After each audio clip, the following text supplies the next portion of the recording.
Welcome to the Marriage Counselor's Corner. Right this way. Your therapist will see you shortly.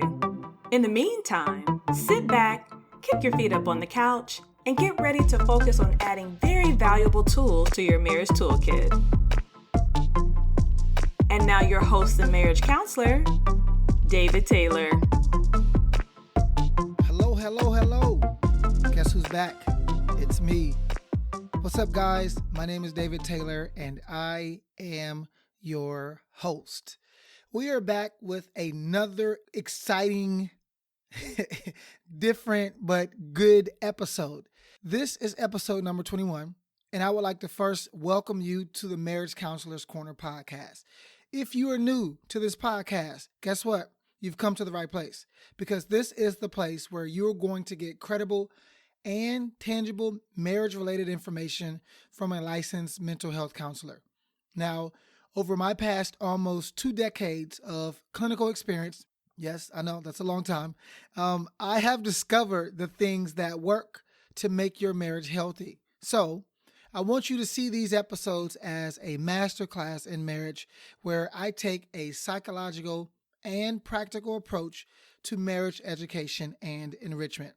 Now, this is episode number 21, and in today's episode, I am going to be discussing a topic related to effective conflict resolution skills that I have found most marriages struggle with, especially the marriages that come to my office or that meet me virtually. 98% of the time, they are wrestling with this particular issue. So I want to spend some time today discussing that concern, and I'm going to have a little bit of a guest come on at some point in the episode. So be listening out for that, and you'll know it when you hear it, but just listen out for that.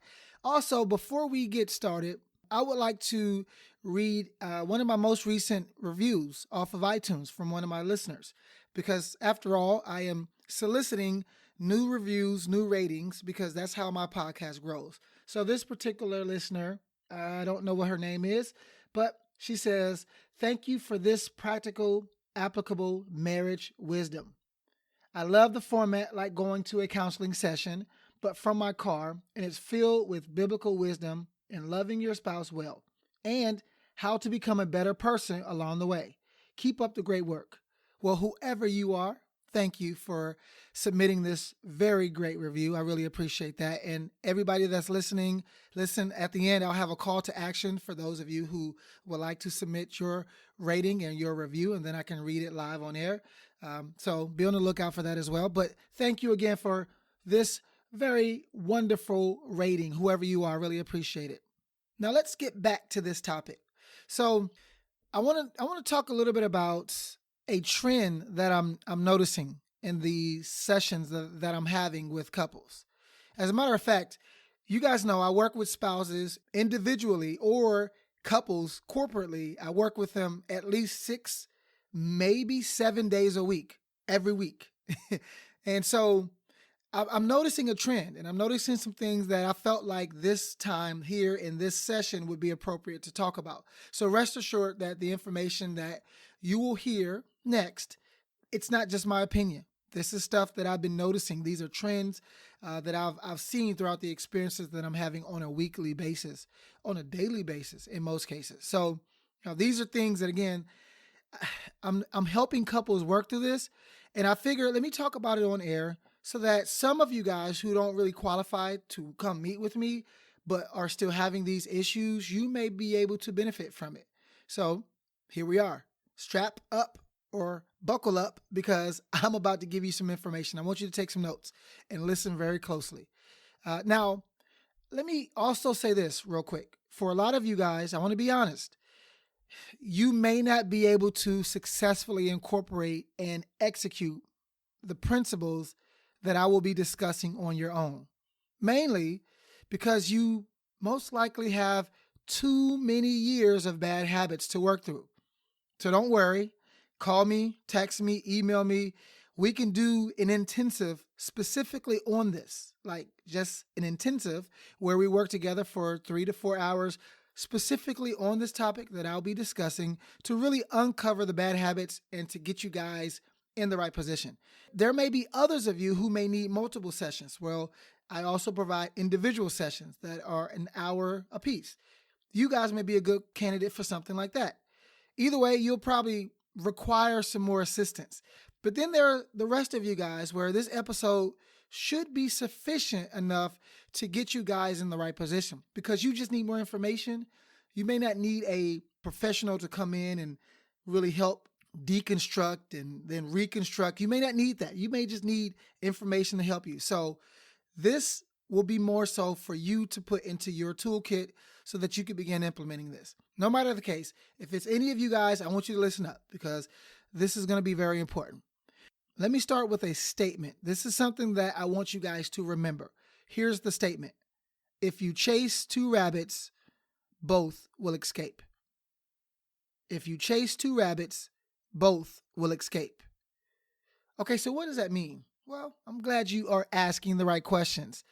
This statement means that if you are trying to solve two problems at the same time, you won't solve either. Or if you're focusing on two separate issues at the same time, both of those issues will be left unresolved, right? Again, think of the imagery of this subject. If you chase two rabbits, if you take two rabbits, put them in a room, and you're trying to chase both of them at the same time, well, you're going to have a very difficult time getting even one, okay? So that's what this statement is really inferring, is that if you're dividing your focus between two issues, two conflicts, you ain't going to solve none of those. And this bad habit has tremendous implications on the communication habits that both you and your spouse share. So when this idea is introduced, on top of bad habits, it's extremely hard to change because both parties are usually so entrenched in doing what they've always done that they are not even aware that they are chasing two rabbits. So, and I've seen this play out a lot of times over the last 2 decades in sessions where usually I'll have to point out this concept multiple times in order for couples to really actually see what's going on. And what's even more alarming is that they can feel that something is off with their conflict and with their communication, but still be completely oblivious to this being the culprit. See, chasing two rabbits is more covert of a process because it fits into the flow of a conversation. Like, you most likely won't know that you're doing it because it feels so natural to do, especially because most of the time when someone brings up a concern, the natural tendency is first to qualify the validity of their concern. Then we tend to qualify the credibility of their concern. And if your concern brought to me fails those first two tests, those standards, if you don't meet those, guess what? I'm no longer interested in discussing your rabbit. I will be bringing in my rabbit to discuss because yours is not valid or credible, right? And this happens so frequently, so often that you won't even know you're doing it until it's done. And then when you do it after it's done, you may not even know that you did it, even though you just did it. And guess what? If you do it enough, your rabbit, the one that you introduced after they already introduced it into the mix, your new rabbit, it may not even be a personal grievance that you have over something that they did. It actually may be more about the fact that your position, that their position that they brought in is not valid, right? Or that I just completely disagree with your overall view or take on the situation. That may be the rabbit, right? It may not even be me bringing up an old issue that I have. That could be a rabbit, but most likely, and this is what I see people do, is person A brings in their issue, person B, they then bring up the fact that, wait a minute, this issue that you're bringing in is either invalid or it's not even right to begin with. I don't even agree with it. So why are we even talking about it? And you know what? Let me do this because I can explain it, but it gets confusing. So I'll do this instead. I want to give you a scenario. I want to actually give you a role play scenario. And to do this, I got to solicit the help of my old co-host, my beautiful and amazing wife, Amanda Taylor. So kick back, listen to this situation, and I want y'all just to hear what happens because I brought her on and we had an argument, and I need y'all to listen. I need y'all to listen to tell me who was right and who was wrong, okay? So here you go. Hey, babe. Hey, what's up? Hey, I wanted to go ahead and plan a date night for this weekend. We finally have a sitter, and you know how hard it is to get someone to keep Zay, so we really need to take advantage. Like this weekend, or could it be this weekend? Can it be like another weekend, or why? Well, because I was looking forward to doing some overtime because I know we've been tight a little bit financially, and so I figured this was like the best time to get in some extra hours because we need more money. Well, I appreciate that, definitely, but we have not been out, just me and you, in a while, and we have to take advantage of these opportunities for us to spend time together. That would be amazing, but we also have been tight, and I would prefer to go and make some extra money so that we don't have that extra stress on our shoulders. But babe, you can take an extra shift anytime. Again, we hardly ever get a chance to go out, and we have a sitter. It just seems like you're not making us a priority anymore. Okay, so first off, that's not true. That's not fair to say because the whole point of me working so hard and doing overtime is to prioritize my family. So I don't think that's the right thing to say. But first of all, how are you going to tell me what's a right thing to say? That's how I feel. I don't have a right to tell you how I feel. You do, but you haven't even addressed how I feel about this. I can't change it. You just went automatically to telling me what I'm feeling wasn't right. I mean, because I work so hard and all of a sudden I'm doing something wrong by doing something right. I don't understand how that works. I never said you were doing anything wrong. What I'm saying is we know that we really don't have a lot of people to keep Zay. We finally have a sitter. You can go and do overtime at any time on any day, but we finally have an opportunity to go out. How can you not see that this is important? First off, I can't go on any time on any day because me doing that, I'm going to get in trouble. So I picked a day where I felt like in any other Friday, you wouldn't have an issue. Now, because all of a sudden you want something that you want to do on your time, on your day, I have to be liable for that as well. And I don't think that's fair because I've been working overtime and you haven't been complaining. But you usually mention it. You didn't even say anything about this week. And this is not just for me. What, you don't want to go out? No. You don't want to spend time together? I do. I just prefer to take this time to get this extra money so that we don't have all this extra debt. Babe, life is short and we need to take advantage of these opportunities to spend together. I love when we spend time together as a family, but as a couple, we don't hardly spend any time together anymore. That is just as important. It is. And wouldn't you like to do that without the stress of additional financial worries and constraints? One more week of tight is okay. It's not like we out on the street. We not struggling to pay our bills. And yes, it's tight, but tight is different. Do you want to know why we're not struggling to pay our bills? It's because I've been pulling all this extra time to do so. And I just feel like you're not even acknowledging that at all. It's like when you want something and I don't acquiesce, all of a sudden I'm the bad guy. But nobody says, oh, good job for working all these extra hours. Excuse me, I always say that. But you know what? That's okay. Never mind. Now, what you just heard is a classic scenario of how easy it is to fall into the trap of chasing two rabbits, right? Let me ask you guys this question. What exactly was the first rabbit introduced into this scenario, right? So what you just heard, that disagreement that you just heard, what was the first rabbit? Now, let me ask you this question. What was the second rabbit? It should be very clear who introduced the second rabbit, but what was the second rabbit or the second conflict? And let me ask you this question, a third question. What should be the correct course of action that they both take to successfully resolve this conflict? Now, if you are confused about how to properly discern the right path to take with this, I want to give you guys a few strategies to implement. Now, remember, we're talking about how wrong it is, how unhealthy it is to chase two rabbits inside of a conflict, and how easy it is to chase two rabbits inside of a conflict. So by now, you should kind of have an idea of what that means. Now, I want to talk about what do you do when there's a rabbit introduced into the mix? Well, I'm going to give you a few strategies, actually 3 strategies for you to implement, and then we're going to wrap up. See, here's another one of these episodes where it's just a bite size, where we're just taking a small bite out of a large issue.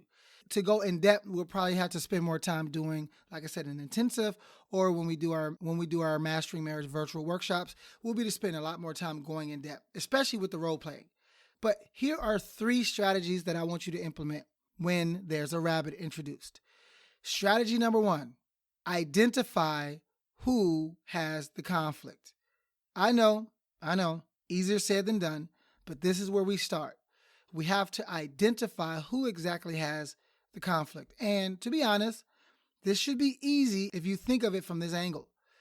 The person that usually brings up the first concern, or they have the first complaint, or they have the first criticism, that's usually the person who introduces the first rabbit. Okay? So just because you disagree with it, or just because it hurts your feelings, that don't make that the first rabbit. It's usually the thing that they bring to the table first.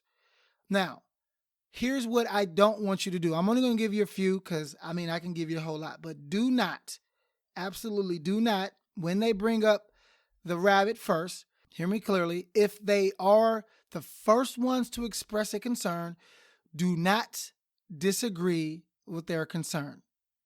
Just literally do not say you're wrong or I disagree. I know, maybe you do disagree. Maybe they are wrong, but neither one of those should take precedence because guess what? Those are 2 additional rabbits that you've just added to the mix. So now they brought their rabbit, their concern, but then you disagree, which is another rabbit, or you say, you know what, you were flat out wrong. So now all of a sudden they have to double down and protect their position because they don't feel heard, they don't feel seen.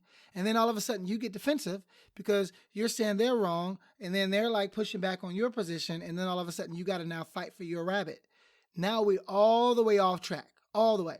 So just to nip it in the bud, do not disagree with their initial concern.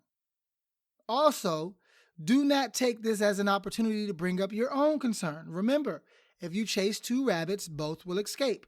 Do not bring up your own rabbit just because this is now the place where we're discussing frustrations and conflict.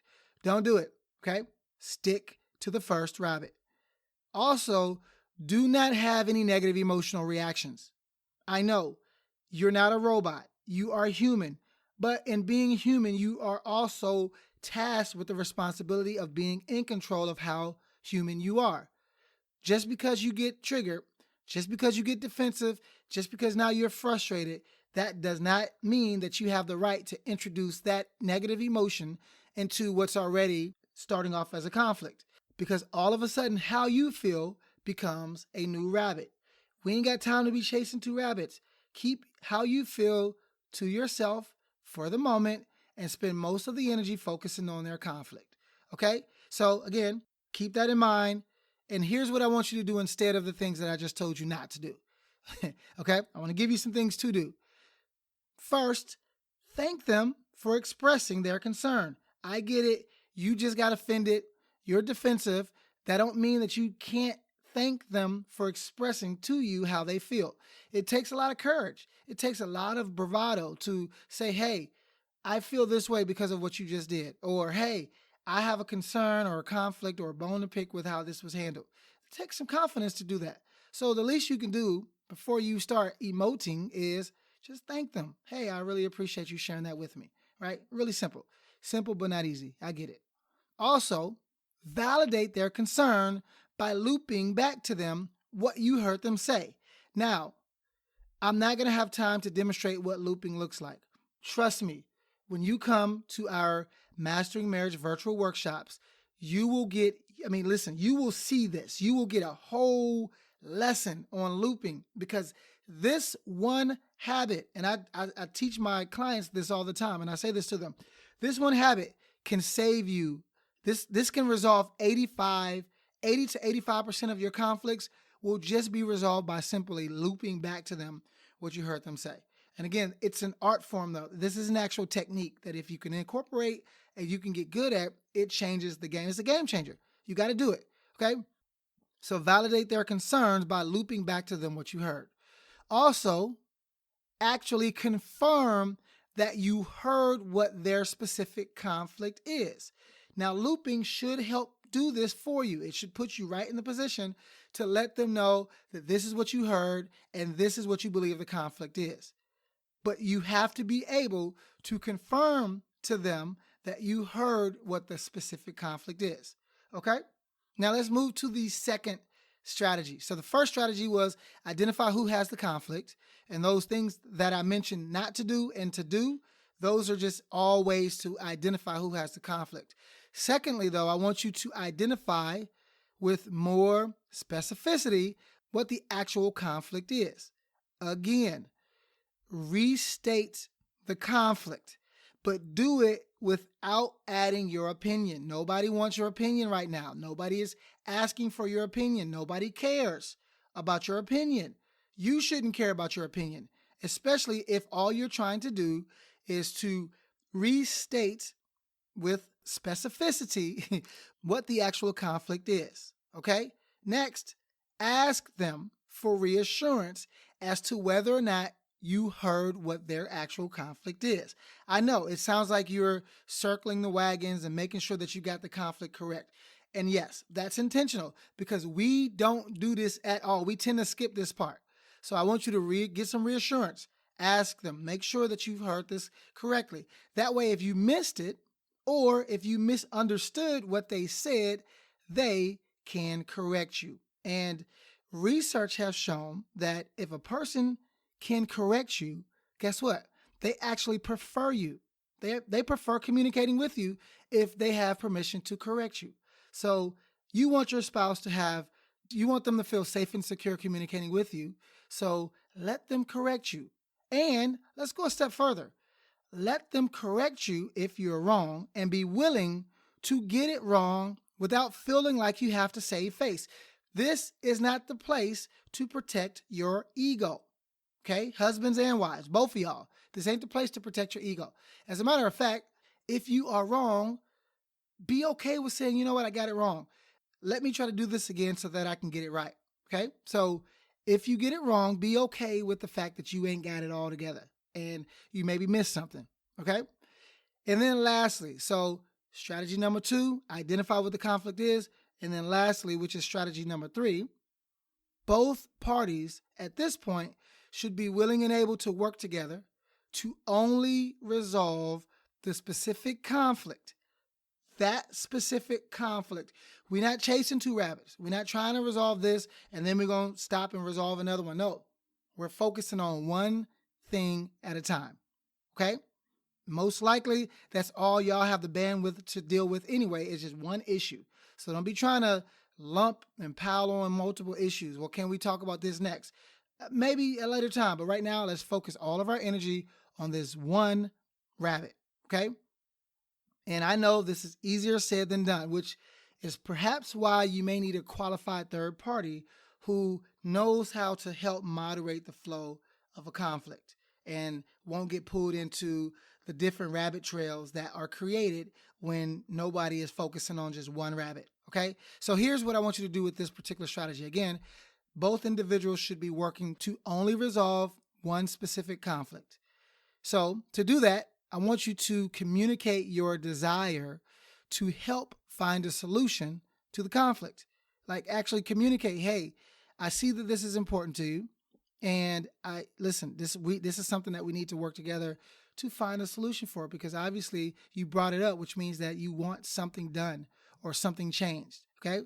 Also, you can even ask them directly what they would need to help resolve the conflict. As a matter of fact, I recommend just go straight to the punch. Hey, this is your conflict that you brought up. What if I did what it would help you? What do you need from me that would help you feel like we're dealing with this conflict or resolving it? Okay, ask them that directly. And if you are the one that has the conflict, do not sit there and expect and anticipate that they will read your mind and do all this on their own. No, tell them what you need. Be very specific and be willing to be okay with losing this fantasy that your spouse is supposed to know what you need and thus give it to you without you bringing it up. No, that's not what we're doing. That's ignorance, okay? I'm not calling you ignorant. What I'm saying is what you're doing may be ignorant, but we can fix that. We got a solution for ignorance. It's called information, okay? Use it. All right, let me get back on track. If you have the conflict, be willing. Oh, this is a good one. Be willing and open to negotiating. Okay? Listen, I know we want what we want and we said what we said, but be willing and open to negotiating. After all, it's completely unrealistic. It's unrealistic to always get what you feel you need, even when you want it in that moment. It's unrealistic to get that. We're not Santa Claus. We're not the tooth fairy. Marriage is not about having a genie in the bottle who always wants to meet your beck and call and your need. That's not how it works, okay? Be open and willing to negotiate. That means there's going to be aspects of your conflict that you will get, and then there are going to be aspects that you won't be able to get for whatever reason. Be open to both of those. Oh, this next one is a really important one. And, I could spend a whole hour, literally a whole session devoted to this one thing. Okay, here it is. Always have a system of conflict resolution that both parties intentionally submit to. See, your marriage should be comprised of systems of submission. You should have systems in almost every important, if not every important area of your marriage, from intimacy to communication to finances. Everything should have a system. Parenting, disciplining kids, all of this has a system. That way, two people are submitted to that one system, not just to each other. So it's not like, oh, David says do it this way, so I'm going to do it. No. This is a system that we both agree to, and therefore we both submit to it. Also, that means that now I can hold you accountable to that system. You can hold me accountable to that system, and we're both focused on the system, not on each other. So it's not just, oh, so now I got to meet your needs. And you got to meet, no, it's not about that. The system is designed to protect our marriage, okay? And as a matter of fact, both Mandy and I, we have a system that we incorporate in the area of conflict resolution. We literally do. And this makes it easy for us to stay out of each other's way and our own way whenever there's a conflict. So for instance, we are constantly aware of the 4 horsemen because we know how important and how dangerous having these 4 horsemen inside of conflict is to your marriage. So we're constantly aware of using those 4 horsemen. And if you don't know what I mean, go check out episode 8 of the Marriage Counselor's Corner podcast, and you will get all you need about this concept of the 4 horsemen. We also give each other permission to retract statements or even restate statements if they were said in a manner that inflames the conflict, right? So if I say something to Mandy and it rubs her the wrong way, well, she gives me permission to say, okay, let me take that off the record, Your Honor, and let me say it a different way, right? And we give each other grace in that space so that no one is saying, well, you just said that, so that's what you meant. We don't do that. We don't pigeonhole people because we know we're human and we're prone to say something petty, right? And, between the two of us, I'm not going to say who is more petty, but, we prone to be petty because being petty is fun sometimes, right? I ain't gonna lie, but it's also counterproductive when it comes to effective conflict resolution skills. So we give each other permission to retract or restate statements. Also, and this is a huge one, we always uphold 1 Corinthians 13:7. This one is a non-negotiable. And if you haven't been reading your Bible, that talks about how love hopes for the best. So our job is to always see each other or our spouse as a teammate, not the enemy. That thing, Mandy, is not my enemy, and I'm not her enemy. So we don't look at each other when a conflict comes as the enemy. And sometimes that temptation may come, but we're quick to say, wait, this ain't about you. It's not about me. Let's focus on the actual conflict. But love hopes for the best. So if you're loving your spouse, this is a principle. This is not just an idea. This is a biblical principle that works. And when you're hoping for the best, when you're seeing your spouse in their greatest, highest light, it changes how you interact with them. There's more respect, right? You honor them. You listen to them. You love them, right? You are more likely to say, you know what, my bad. I didn't mean to do that, right? Think about if you ever go to a court situation where you're in court or you're speaking with a police officer. You already have them, you already are esteeming their position. So you're going to have more respect to how you're speaking with them. Or if you're at church and with your pastor, right? You're going to have more esteem when you're speaking to them, or with your parents. Your spouse has to be up in that, if not the highest. Love hopes for the best. That's in 1 Corinthians 13:7. Matter of fact, just read that whole stanza. Read all of those, the things that's etched into that sequence of scripture, because that'll help you to incorporate those into the system of conflict resolution. But again, we never see each other as the enemy, because Mandy is my teammate. Okay? Another one, work hard to identify with their conflict by empathizing, or at the very least, sympathizing with their conflict. Okay? So you got to at least have sympathy. If you don't have empathy, or if it's difficult to demonstrate empathy in situations where you're maybe emotionally triggered, or you just don't disagree or even don't understand, at least sympathize with their conflict. But you got to have one of the two. And if you can have one, empathy, but if you can't have empathy, then at least use sympathy, okay? And then lastly, we are quick to extend grace. No matter how mad or no matter how much we disagree, we are quick to extend grace. And this is just a habit that we've done, right? It was even hard to do the role play, because I kept trying to go back into the mindset of, well, no, this is not how we do it, right? And even Mandy was like, well, shouldn't we show? And I was like, well, no, we got to act like we don't know what we're doing. But you got to have grace. You got to give grace to your spouse, because at the end of the day, you want grace when you ain't at your best. Okay. So let me stop there, because I could continue to go, but here's what I want you to do. I'm well aware that this subject is easier to talk about than it is to implement. I know that. I've seen it. I've seen it play out every day, if not throughout the sessions. And we have to use these skills to help my clients do better, especially if you are accustomed to having years of unhealthy or years of very ineffective conflict resolution habits. This stuff is not going to be easy to do. So here's what I want you to do with this information. I want you to listen to this podcast again and take some notes if you didn't take no notes. And then I want you to speak about this concept of chasing two rabbits with your spouse. This is your action item, by the way. So I want you to do this for the next week. Take some notes, speak. You can listen to this with your spouse, by the way, and then speak with them about this concept, this idea of chasing two rabbits while you guys are trying to resolve conflict. And listen to the role play. If you need to go back and listen to the role play scenario that Mandy and I did.